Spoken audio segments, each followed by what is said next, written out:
Os mais marcantes na vida de qualquer tutor, mesmo que você não seja mãe ou pai, certamente já deve ter presenciado, um momento como esse. Esse será o nosso bate-papo dessa tarde. Estamos aqui com a psicóloga Gisele Corp e ela vai falar sobre isso pra gente, ainda mais agora que tem férias, as crianças estão juntos, às vezes os pais não têm muita paciência.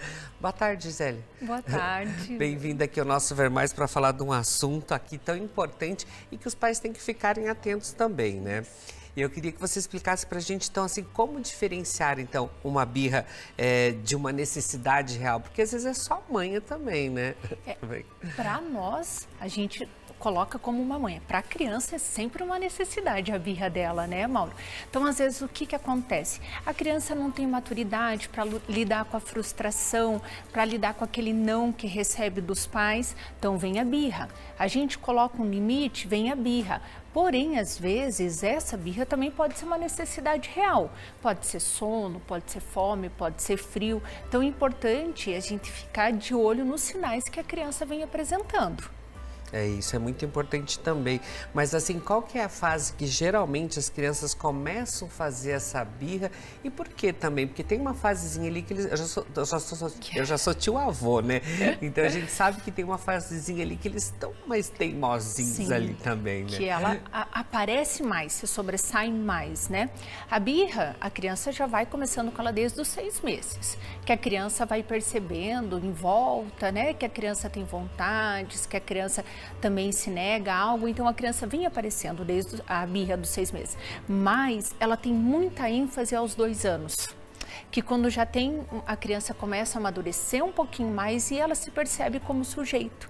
Então ela tem vontade, desejos, os 2 anos, assim, eu Gisele, não gosto da expressão dos terríveis 2 anos, mas é quando a birra mais aparece, quando a criança mais testa os limites, né? Onde a birra tem mais força. Mesmo. Isso.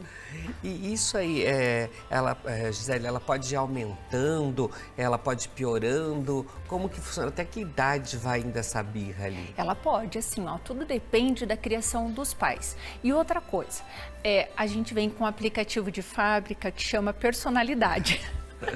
Que já vem de fábrica, entendeu? Já vem de fábrica. Uhum. Nem todas são suaves, né? Então tem muito da personalidade, mas tem muito da criação dos pais. Porque às vezes, no momento da birra, dependendo do comportamento dos cuidadores, você reforça a birra. E ela ganha eficácia e ela tende a aparecer mais vezes. Então, até os 6 anos, a gente espera que a criança já tenha uma maturidade para diferenciar e já saiba usar a comunicação, né? A comunicação expressiva para dizer os desagrados. Agora sim, se depois dos 6 anos as birras ainda acontecerem com muita frequência e muita intensidade, é um sinal de alerta. Até isso eu ia te perguntar, assim, até qual idade que a birra é normal, considerada normal ali? Então, a birra vai acontecer, adolescente adora uma birra. Sair, aí volta, né? Volta, sair, bater porta, né? Aos terríveis 2 anos, os terríveis 12 anos. Não pedir pra nascer, isso, eu vou morar com a minha avó. Isso é birra, né? Lasca a porta e tal, isso é birra. Então, a birra, assim, quanto mais a gente treinar com a criança, que ela aprenda a lidar com a frustração e que ela use a comunicação para expressar os teus desagrados, melhor conforme essa criança for crescendo, mais habilidade ela vai ter. Você entendeu? Então, quanto menos a criança lidar com essa frustração, com os nãos, quando ela é pequena, mais difícil lidar com esses nãos depois, né, Mauro? Porque, assim, é fácil você atender um pedido pequeno quando o teu filho vai no mercado, chora, faz uma birra que é um Hot Wheels. Só que essa criança vai crescer e o carrinho vai crescer também, né? E lá pra frente o carrinho também vai ter motor, entendeu? Então, tudo é treino. E o que os pais devem fazer na hora da birra? É tentar negociar? É atender esse pedido? O que eles podem fazer ali? Olha, as negociações devem ser feitas antes. Porque você já sabe, por exemplo, toda vez que eu vou no mercado é um sufoco. Então, evita levar no mercado. Se tem que levar, já coloca para te ajudar com a lista. Olha, você vai ser meu ajudante, a gente vai comprar o que está na lista. Você entendeu? As negociações devem correr antes. A gente vai no shopping comprar presente para a vovó. Você que vai escolher. Não são presentes para você. Então você já faz as negociações para que as birras não ocorram, né? Agora, assim, ceder, se você cede hoje, amanhã a birra vai ser maior, você acaba cedendo, depois você acaba cedendo, até chega uma hora que é difícil contornar. Não tem mais como ter o controle ali também, né?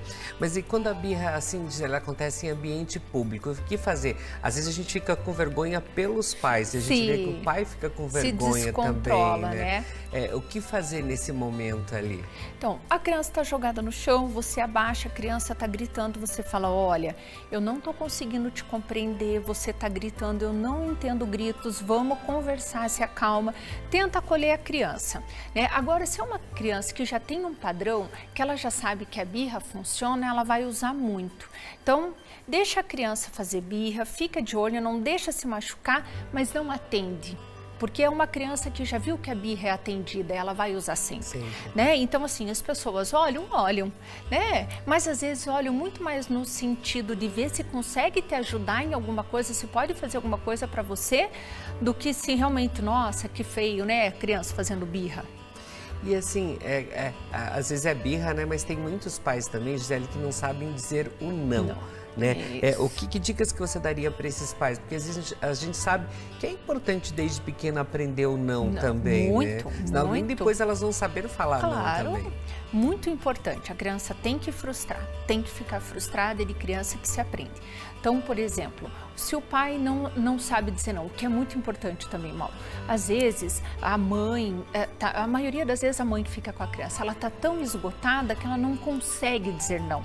Então, sabe, eu sempre digo para as mães, importante se olhar também, importante se cuidar, ver se você está no momento da sua vida que dizer não é muito difícil, né? Isso é um alerta também. Então, assim, a mãe que é muito permissiva, ou aqueles pais, eu trabalho o dia todo, vejo um pouquinho à noite, daí no pouquinho que está comigo, eu vou ser permissivo. A criança vai entender que você vai ser permissivo sempre, né? E como eu falei, essa criança vai crescer e você está preparada para essa criança grande? Que você também, né, está acostumado a atender e ela vai querer ser atendida? Então, não é necessário. Se você não está num bom momento, que peça ajuda, que alguém fique mais com a criança.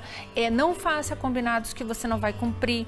Sabe aqueles exageros? Se você não arrumar o seu quarto um mês sem videogame, nem você aguenta deixar a criança um mês sem videogame. Chega uma hora que você fala, vai jogar videogame. Você já sabe que o acordo é quebrado antes do tempo, né? Entendeu? E aquele jogo que tem assim, vai pedir para sua mãe. Vai lá falar com seu pai. Isso também é chato, porque acaba jogando um contra o outro. Claro. E sempre um cede e o outro não. Daí acaba o respeito ali, né? Tem que entender que a autoridade vem dos dois. Se mãe falou não, é não. Se pai falou não, é não, né? O filho tem que ter o respeito por ambos. E não assim, eu fico com o momento do lazer, o momento da brincadeira e o momento de corrigir e da bronca fica para você.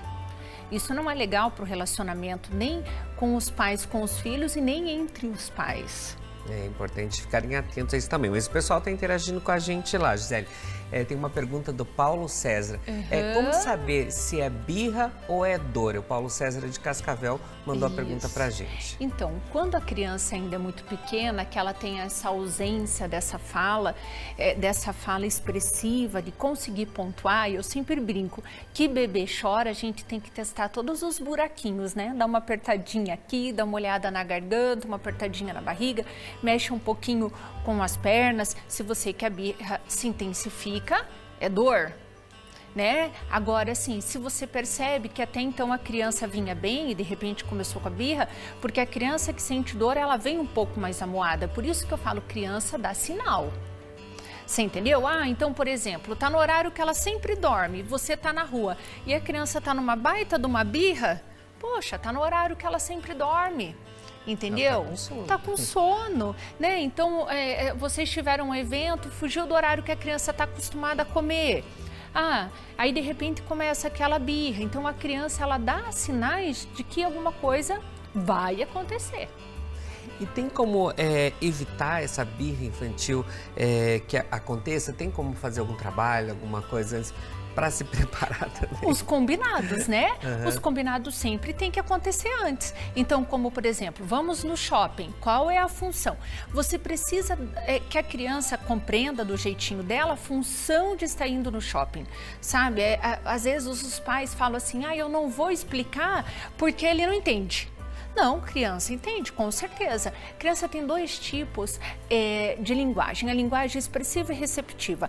Não é porque é expressiva, que é a que sai, está super bem formada, que a receptiva não está ok. Então, às vezes, os pais acham, como ele não consegue se comunicar, ele não entende direito o que eu vou dizer. Não. Então, já faça combinados. Por exemplo, nós vamos ver o Papai Noel, mas nós só vamos ver o Papai Noel e você pode pedir o seu presente, mas não é agora que o presente vai chegar, ok? E ficar ligado nos sinais, né? Então, sinais que a criança já vai te dando que uma birra vai acontecer. E assim, Gisele, como que a psicóloga infantil pode atuar durante essa fase da birra? É mais ali com as crianças, é mais com os pais também explicando esse pro pai? Muita orientação de pais. Sabe, é muito interessante, porque assim, muitos procuram nós, né? Eu vou levar meu filho aí porque ele está fazendo muita birra. Mas na hora da birra não sou eu, Gisele, que estou ali.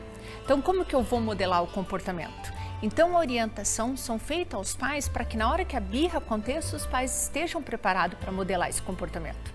Estejam preparados para lidar com este comportamento. Então, nessa idade, a maioria da terapia ocorre com as crianças, claro, a gente até mesmo para sentir, para ver como é que está o aplicativo que veio de fábrica, você entendeu? Mas é muito mais uma orientação de pais.